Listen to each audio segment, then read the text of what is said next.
3 meses de la guerra en Ucrania, Rusia intensifica sus operaciones en el este del país con fuertes ofensivas para lograr el control total de la provincia de Lugansk.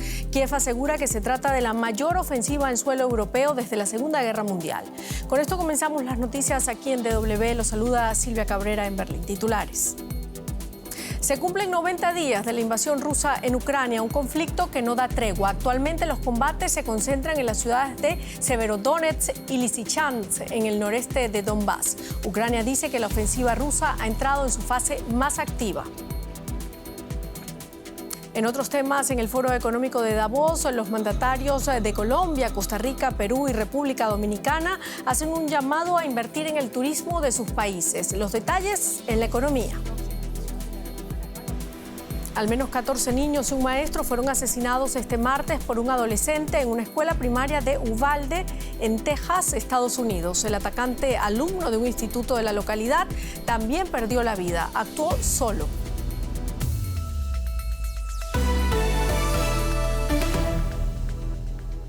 Hace exactamente 3 meses, las tropas rusas invadieron Ucrania, 8 años después de que Vladimir Putin firmara el reconocimiento de Crimea como Estado soberano. El presidente extendió el ataque a toda Ucrania. Millones de personas han huido, miles han muerto, muchas ciudades de Ucrania han sido destruidas. Rusia está cada vez más aislada internacionalmente y ahora concentra su ejército en el este de Ucrania. Una ofensiva que parece no tener límites. Los ataques con artillería pesada por parte de Rusia contra objetivos ucranianos no cesan. Actualmente, los combates se concentran en las ciudades de Severodonetsk y Lysychansk, en el noreste del Donbass, donde el ejército ruso intenta rodear a las fuerzas ucranianas. De lograrlo, sería un serio revés para el ejército ucraniano. A unos 200 kilómetros al norte, el panorama es completamente diferente. En Kharkov, el metro ha reanudado su servicio. Sus túneles subterráneos sirvieron durante meses como refugio para miles de personas contra las bombas rusas. Ahora parece que ha vuelto algo de normalidad a la segunda ciudad más grande de Ucrania. Todo aquí está limpio. La gente está contenta y puede viajar a cualquier lado de la ciudad. En el Foro Económico Mundial de Davos, la Unión Europea ha vuelto a dejar claro su objetivo en esta guerra. Ucrania debe ganar esta guerra. Convertir así la agresión de Putin en un error estratégico. Así que haremos todo lo posible para que Ucrania prevalezca y vuelva a tener su futuro en sus propias manos. El secretario general de la OTAN instó a la élite económica a sacar conclusiones de la guerra de Ucrania. Si bien el libre comercio es bueno, afirmó, practicarlo con dictaduras conlleva un riesgo potencial para las democracias. Se trata de Rusia, pero también de China. Otro régimen autoritario que no comparte nuestros valores y socava las normas del orden internacional. Los dirigentes rusos, que fueron excluidos de Davos, no parecen sorprendidos por estas declaraciones. A pesar de la enorme ayuda al régimen de Kiev por parte de Occidente y de la presión de las sanciones, continuaremos con nuestra operación especial hasta conseguir todos los objetivos. El Ministerio de Defensa ruso difundió en la televisión estatal imágenes de cómo limpian de minas la conquistada ciudad de Mariupol. La invasión rusa de Ucrania sigue sorprendiendo a muchos analistas militares que esperaban que los combates terminaran rápidamente.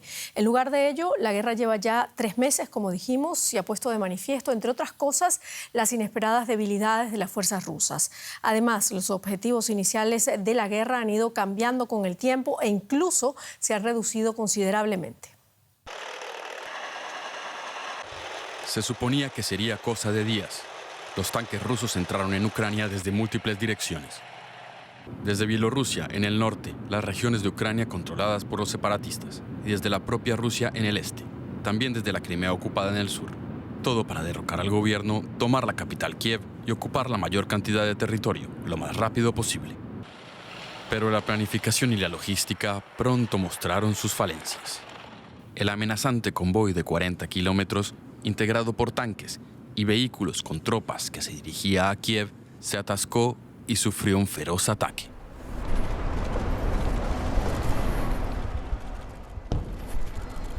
Los tanques rusos se quedaron sin suministros de combustible y fueron abandonados. Así, el ejército ruso renunció a tomar Kiev. A finales de marzo, Rusia trasladó sus esfuerzos al este, con la intención de cortar una gran extensión de territorio al sur y al este de la ciudad de Kharkov. Mientras tanto, las fuerzas ucranianas atrincheradas infligieron grandes pérdidas a los rusos, que solo consiguieron hacer pocos avances. Alrededor de Kharkov, las fuerzas rusas perdieron un territorio importante. Algunos generales rusos fueron enviados al frente para resolver problemas. Sin embargo, varios de ellos fueron muertos por las tropas de Kiev. Estas imágenes muestran un fallido intento ruso por cruzar un río, dejando decenas de tanques destruidos y cientos de soldados muertos. Para algunos expertos, es el producto de un intento desesperado de mostrar algún tipo de progreso. A medida que Rusia redujo sus ambiciones de tomar nuevos territorios, como hacerse con toda la región del Donbass, quedó claro que la moral de sus soldados también era un serio problema. Según comunicaciones rusas que han sido interceptadas, algunos soldados habrían planeado sabotear su propio equipamiento o incluso autolesionarse para poder así abandonar el frente. Eso habría frenado tanto el avance de la ofensiva rusa como el mantenimiento de las posiciones tomadas ante unos combatientes ucranianos altamente motivados. Las próximas semanas mostrarán si Rusia puede defender el territorio que ha tomado o si Ucrania conseguirá hacer retroceder a los invasores hasta la frontera. Y el primer ministro de Hungría, Viktor Orbán, ha declarado un nuevo estado de emergencia en el país, esta vez por la guerra en la vecina Ucrania. El todavía vigente estado de emergencia impuesto durante la pandemia y va a finalizar el próximo martes. Los críticos de Orbán dicen que esta situación le permite restringir los derechos básicos de la población. El presidente húngaro ha subrayado que el nuevo estado de excepción tiene como objetivo mantener a Hungría fuera de la guerra entre Rusia y Ucrania. Vamos ahora a la economía con Juliana González. Juliana.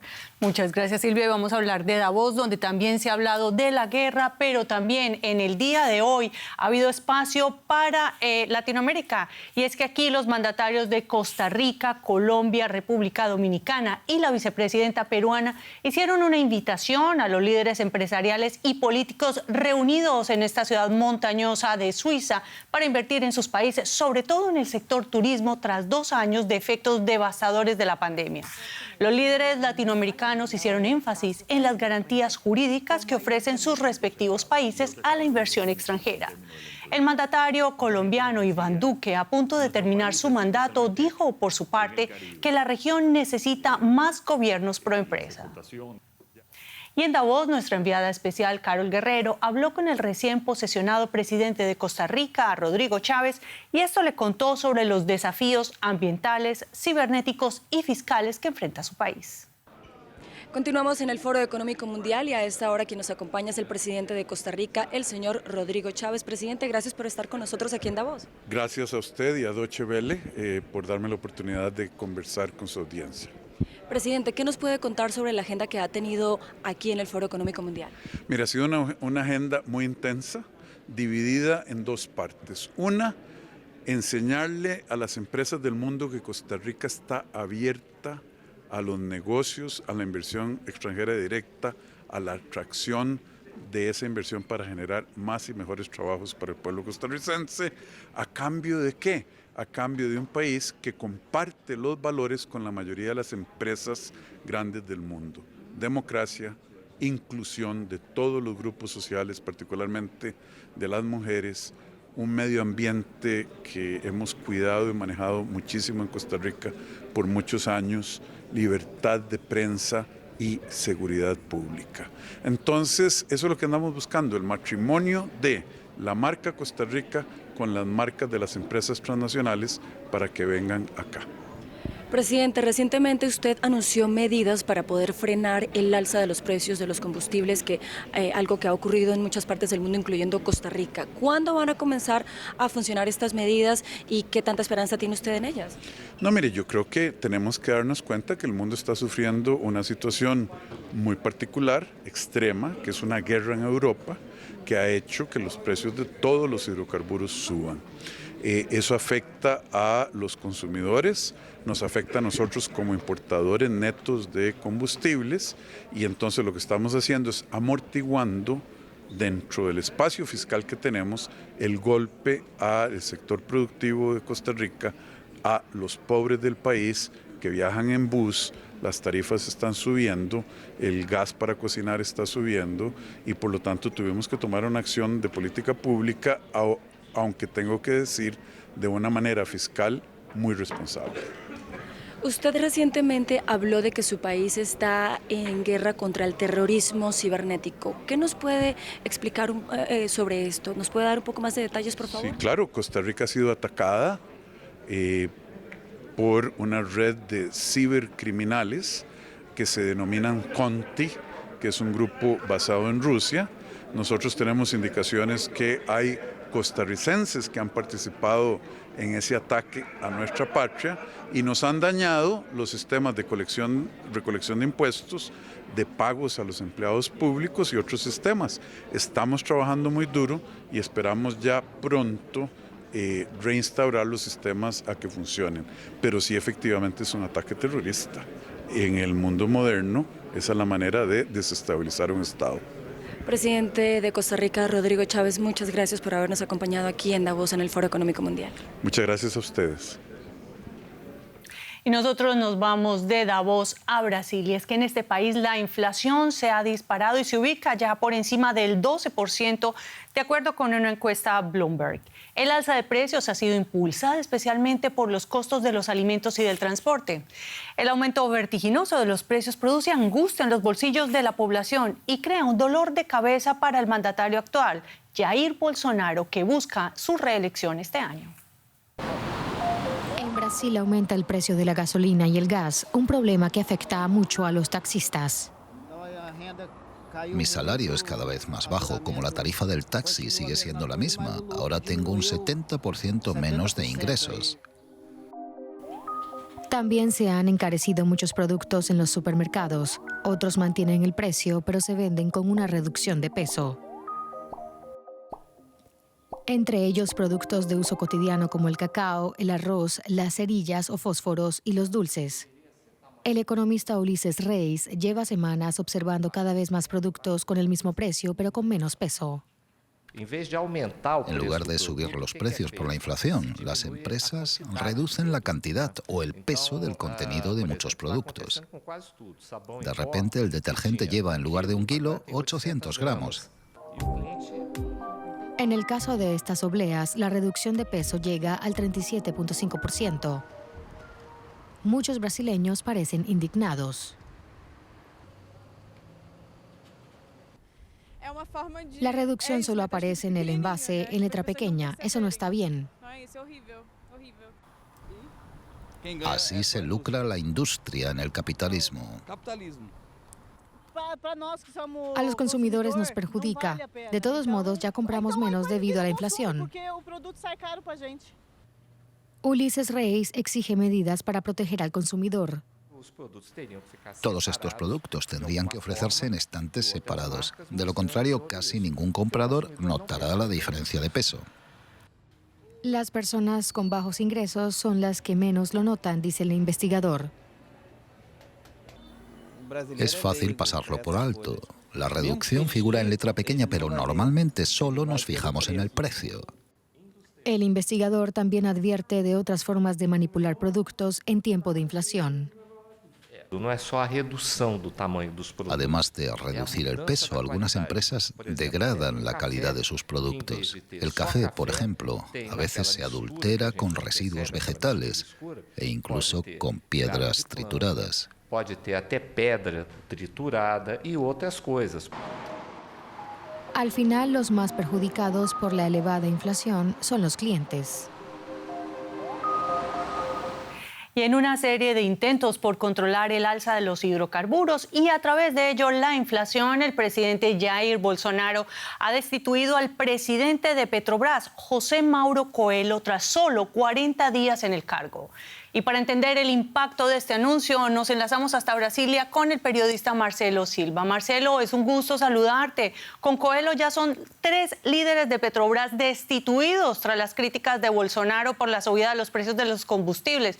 Eso sí, desconociendo la dinámica actual de este mercado. ¿Qué le representaría a las finanzas de Brasil si Petrobras subsidia precios del combustible? Bueno, realmente está en una encrucijada el gobierno de Jair Bolsonaro porque coinciden expertos las soluciones para aliviar el bolsillo de los brasileños a través del precio de los combustibles en los surtidores no son nada fáciles. Y hablamos justamente de un cálculo que han hecho algunos economistas que habla de que si el gobierno a través del Tesoro gastara cerca de 30.000 millones de dólares, eso, considerando el consumo promedio de diésel y de gasolina, impactaría en la bomba en una reducción de apenas 30 centavos. Para los brasileños, esto considerando un escenario en el que la guerra se apaciguaría y el dólar estaría bajo control aquí en Brasil. 2 factores realmente difíciles de controlar y que escapan a la voluntad del gobierno. Si pensamos en un subsidio a través de la compañía Petrobras, bueno, habría que ir al consejo directivo de la empresa y modificar las reglas internas, que por ley está atada a lo que pasa con el precio internacional del combustible en el mercado exterior. Esto porque es una compañía que cotiza en bolsa y una eventual represión de los precios de los combustibles provocaría sin dudas una ola de demandas en la justicia, principalmente en los Estados Unidos, donde esta empresa también cotiza. Una alternativa que está surgiendo por estas horas es que la nueva gestión de la Petrobras establezca plazos de hasta 100 días para repasar los reajustes de combustibles, algo que en la práctica ya está sucediendo porque hace 76 días que los precios de la gasolina no se ajustan en los surtidores brasileños. Marcelo, y muy brevemente, ante tantas molestias, ¿podríamos estar ante una privatización de Petrobras? Sin dudas es el clima que busca montar el presidente brasileño Jair Bolsonaro, que cada vez que habla de la compañía se queja de los excesivos lucros, dice que son abusivos y que no están prestando ningún tipo de servicio a los brasileños. Una discusión que el gobierno intenta impulsar, pese a que aquí en Brasilia los diputados, incluso ministros fuera de micrófono, reconocen que la privatización de la compañía es algo que al menos en este primer mandato de Bolsonaro no prosperará, porque en el Congreso brasileño, donde muchos diputados se juegan su reelección este año, no existe clima político para avanzar en ese sentido y nadie quiere correr con el costo político de vender una empresa que para la mayoría de los brasileños debería continuar siendo estatal. Coyuntura compleja. Gracias, Marcelo Silva, por estos análisis desde Brasilia. Y nos vamos con Silvia y noticias de último minuto. Noticias de último minuto que nos llegan desde Estados Unidos, y es que desde un colegio del estado estadounidense de Texas exactamente, porque allí al menos 14 niños y un maestro han muerto en un tiroteo. La tragedia se ha producido en un colegio de primaria en la localidad de Uvalde, a unos 130 kilómetros al oeste de San Antonio. Según el gobernador del estado, los agentes de policía que acudieron a la llamada de emergencia abatieron al atacante, un joven de 18 años. Bueno, el sospechoso fue detenido media hora después de que se informara de este tiroteo y minutos más tarde fue abatido. En Washington, José Díaz Briceño. José, ¿qué información de última hora se maneja sobre este tiroteo? Aunque el motivo todavía se desconoce por parte de las autoridades, este ya es el tiroteo más mortífero en una escuela en el estado de Texas. Recordemos, hace apenas 4 años, 10 personas habían muerto en otra localidad cercana a Houston. Sobre el tipo de armas que pudieron haber sido usadas hoy por parte del tirador, se sabe por parte de las autoridades estatales de una pistola y posiblemente un rifle, y sin embargo, hasta el momento las investigaciones continúan. Son niños, como bien decías, entre 7 y 10 años de edad que atendían a este colegio de educación básica, principalmente de naturaleza mexicoamericana, en ese lugar muy cerca de la frontera con México, a 1 hora de distancia. Hasta el momento, autoridades federales como el Buró Federal de Investigación y la Agencia de Control de Armas de Estados Unidos ya se desplazaron a esa localidad y se espera que hoy, tan pronto aterrice de su gira por Asia, el presidente Biden ofrezca un mensaje dando sus condolencias, además de extender todavía una reflexión sobre el tema del control de armas en Estados Unidos. Estaremos muy pendientes de esa locución presidencial. Esta tragedia coincide, José, con la publicación de un informe que revela que los tiroteos masivos se han multiplicado en Estados Unidos durante el 2021. ¿Qué hay detrás de las matanzas en ese país? ¿Por qué se suceden con tanta frecuencia y no hay manera de detenerlas? Así es, esta misma semana el Buró Federal de Investigación hizo notar que en el año 2021 hubo 61 incidentes de tiradores activos, esto es, gente con intención de matar o lastimar a personas con armas de fuego en locaciones públicas. En 2020 habían sido solo 40 y esto habla justamente de la laxitud del control de armas en Estados Unidos.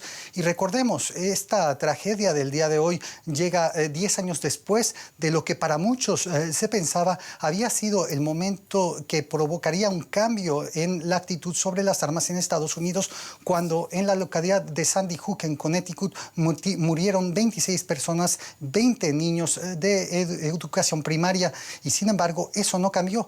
Y más aún, el momento por el control de armas está detenido en el Senado de Estados Unidos, con muy pocas intenciones de ambos partidos de avanzar con distintos bloqueos del Partido Republicano y también de algunos demócratas moderados. Veremos si el incidente de hoy puede mover las conciencias hacia otro tipo de regulación.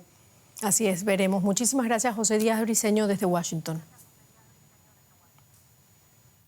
Nos vamos a Brasil, donde sube a 21 el saldo de víctimas mortales que dejó este martes una operación policial en Vila Cruzeiro, un complejo de favelas de la zona norte de Río de Janeiro. La policía dijo que fue recibida a tiros por supuestos criminales cuando se preparaba para comenzar una misión que buscaba localizar y capturar narcotraficantes de un poderoso grupo criminal. Entre los fallecidos hay 20 presuntos sospechosos y una vecina de la barriada que fue alcanzada por una bala perdida. El tiroteo ocurre justo un año después de que una operación similar dejara 28 fallecidos en la favela de Jacaracecinho. En la mira de las organizaciones de derechos humanos están las ejecuciones sancionadas por el Estado. Esta práctica aumentó considerablemente en todo el mundo el año pasado, según el informe anual de Amnistía Internacional sobre la pena de muerte. La ONG afirma que en 2021 se llevaron a cabo 579 ejecuciones legales, lo que supone un aumento del 20% respecto al año anterior. Se estima que China es el país que más personas ejecuta, pero no publica cifras oficiales. En Irán, al menos 314 personas fueron ejecutadas allí el año pasado. Le siguen Egipto y Arabia Saudita. Cada vez son menos los países que mantienen la pena de muerte. En América Latina son solo Belice y Cuba. También, por supuesto, Puerto Rico como territorio estadounidense, así como Jamaica, Guyana y algunas islas del Caribe. Y ampliamos detalles de este informe ahora con Bev Gelb de Amnistía Internacional en Madrid. Señora Gelb, gracias por estar con nosotros. Arranquemos con China, uno de los principales protagonistas de la lista de países represores. En su informe ustedes hablan de miles de ejecuciones no registradas oficialmente. ¿Qué delitos se castigan con la pena máxima allí en este país? Bueno, hay toda clase de delitos y lo más preocupante, porque estamos hablando también de delitos comunes, es la total opacidad en China. No podemos ni siquiera contabilizar en la cifra que usted dio de 579 ejecuciones a China, donde se cuentan por miles, por la total opacidad. Se consideran secretos de Estado. Hay que recordar que en China las personas desaparecen, se detienen en lugares desconocidos y es la máxima preocupación para nuestra organización. ¿Y qué delitos se castigan allí con esa pena? Como digo, se abarca una amplia gama de delitos comunes, además de homicidios. Su ranking lo encabezan países autoritarios. ¿En qué medida es la pena de muerte en esos países una forma de perpetuar esos sistemas dictatoriales? ¿O creen ustedes que hay una parte de la población que apoya esas penas? Bueno, es absolutamente cierto que en distintos lugares del mundo la pena de muerte cuenta con un apoyo. Y respectivamente a cualquier sistema de gobierno más o menos autoritario, lo que sí que podemos decir es que no hay ningún estudio que demuestre que sea una pena disuasoria, no es una solución a un problema, y lo más importante de destacar es que cuando es el Estado el que mata, está consagrando la misma práctica que pretende castigar. Claro, y esto es gravísimo. Por supuesto, en su informe aparecen los países que mantienen la pena máxima aunque no la apliquen. Hay varios países latinoamericanos que no han abolido la pena de muerte, pero ¿qué cifras tienen exactamente? ¿Es la pena de muerte algo en desuso? Bueno, la tendencia es bastante buena. Hay condenas, pero ejecuciones, pues la verdad es que son muy pocas. Y la buena noticia viene de Estados Unidos, donde la tendencia es claramente positiva. Ha habido solo 11 ejecuciones en los Estados Unidos. Estamos hablando de la cifra más baja desde 1988. Además, hay una moratoria de ejecuciones a nivel federal, en la jurisdicción federal, y esto es una muy buena noticia. Claro. Y en América Latina pues no ha habido constancia de ejecuciones. Estamos hablando en este caso de Estados Unidos. Hablemos de Cuba. La reforma del Código Penal en Cuba preocupa a muchos, especialmente a la disidencia. ¿Temen ustedes que también se pueda producir un restablecimiento del uso de la pena de muerte en la isla en ese contexto de reforma legal? Bueno, siempre es una preocupación y nuestra organización no va a abandonar el camino que emprendimos en 1977, cuando solo 16 países habían abolido la pena de muerte y ahora ya se cifra en 144. Por supuesto, estaremos absolutamente atentos a Cuba y cualquier retroceso que se pudiera producir en ese país, exigiendo la abolición, en todo caso, de la pena de muerte. Claro. Muchísimas gracias, Beth Gelb, de Amnistía Internacional Madrid. Muchas gracias. Hasta luego. Y con esto terminamos nuestro informativo. Muchísimas gracias por habernos acompañado. Les recordamos que todas las informaciones las pueden buscar y ampliar también en nuestra página de internet. Hasta luego.